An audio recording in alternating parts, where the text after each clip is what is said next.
Thank you, Madam President. It's actually been a while since I asked for the floor in this chamber. So I hope, my colleagues, I hope you'll indulge me on this one. I want you to raise your hand if you remember when people could smoke cigarettes on airplanes. Raise your hand, please.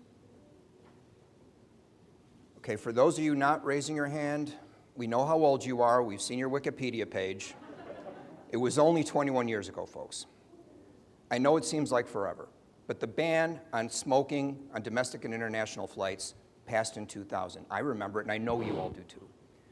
You may not remember the controversy surrounding it, but it was a point of debate in public bodies like this one across the country. And certainly there was pushback, not just from people who enjoyed smoking and wanted to continue doing so on an airplane, but the tobacco lobby got involved, and it became a thing. It took a while, actually, to phase it in and to get to that point where we could ban tobacco smoking on airplanes, which seems today like it's always been that way. Ask a young person if they remember it, and they'll be like, what? You mean you used to be able to smoke on planes? How did the controversy get resolved? Quite simple. Question of individual rights. Your right to willingly ingest toxic carcinogens as a byproduct of tobacco combustion bumped up against my right to not breathe poisonous air. Seems pretty simple now. And the parallel today is obvious. Ladies and gentlemen, the SARS-CoV-2 virus enters your body when you inhale. You get COVID from breathing. And when you're infected, you shed that virus when you exhale. You spread this potentially deadly disease by breathing, not by touching a dirty doorknob and picking your nose, by breathing. This is more than just a question of individual rights. It's a question of your public safety every time you walk out the door, every time you're in a crowd like this one.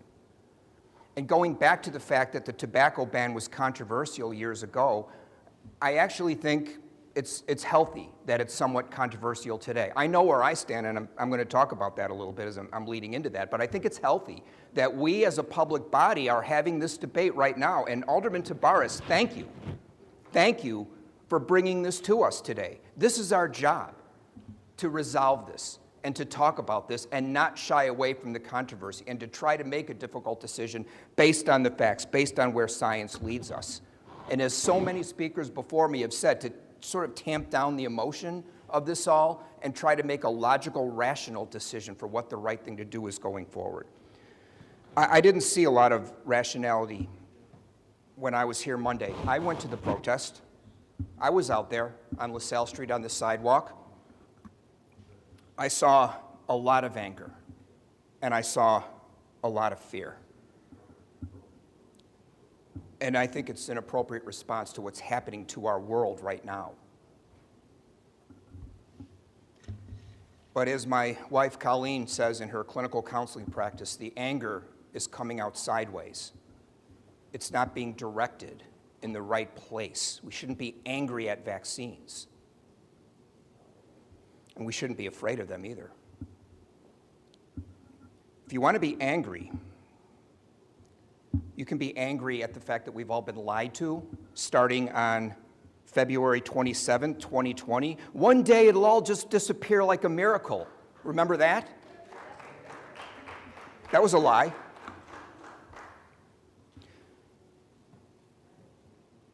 This virus stalks us every day like an invisible predator, bringing death and disease. We should be afraid. I'm afraid. I'm afraid of what's happening in the future because we don't know. We don't know where this is going. Everyone agrees this pandemic is not over, but we don't know what the next phase will be. We can't know. And the institutions that are supposed to protect us either can't, or even worse in some cases, they're unwilling to. And that's partially what this debate is about, because we as a city happen to control one of those institutions, city government.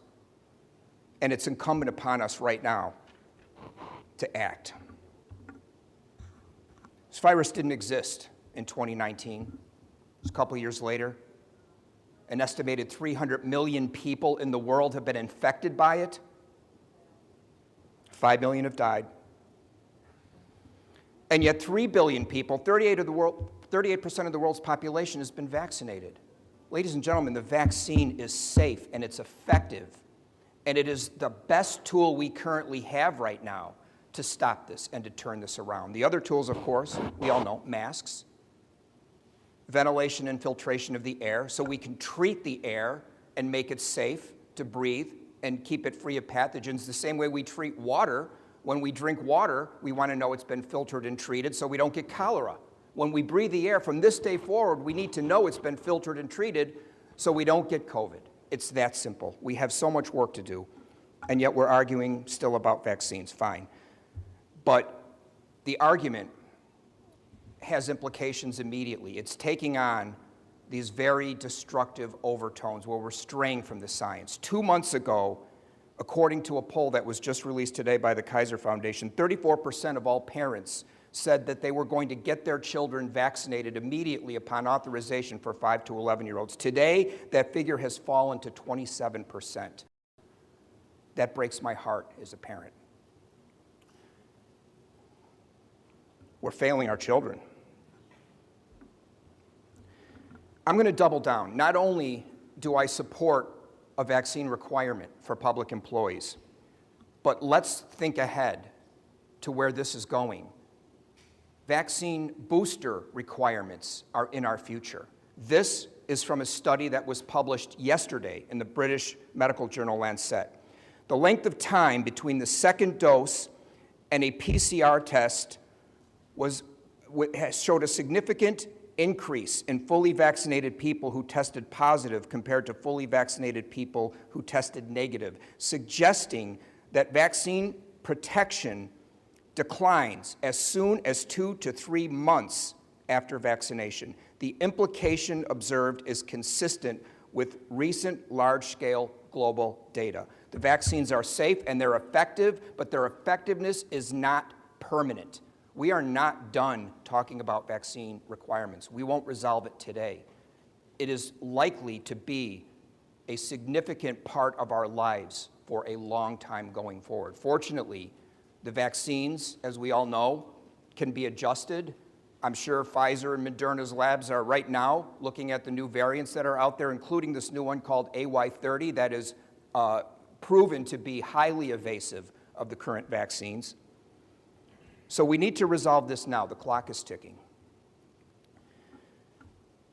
I personally oversaw a vaccine clinic along with my colleagues, Alderman Riley, Alderman Burnett, Alderman Smith. We vaccinated about 8,000 people. And I was there for most of it. And I witnessed, of those 8,000 people, a fairly significant number of them really had some concerns. They had some fears. They were apprehensive. Many cases, they really didn't want to be there. They were struggling every step in that line from the time they entered the clinic to the time they got the jab in their arm. And we figured it out pretty early on, and we saw what they needed. They needed support. They needed reassurance. They needed comfort. They needed answers. We had counselors. We had volunteer physicians on staff the entire time. We did a lot of hand-holding. We even at one point had a strolling violinist walking through the line playing soothing music to try and create a comforting, warm atmosphere so people could get through their fears. And it worked. You know what didn't work? Threats, coercion, shame, criticism. That didn't work. These are highly stressful times for all of us. We have to figure this out. I think we can. We haven't done very well in this current policy in terms of its implementation, but that doesn't undermine the need for a vaccine requirement. I fully support the vaccine requirement, and I hope going forward we can find ways to make it easier for people to understand why they need to do it and to help them through this very emotional and frightening process at these very frightening times. I will vote no on this ordinance. Thank you, Madam President. Thank you, Alderman Hopkins. The chair recognizes Alderman Sigcho Lopez.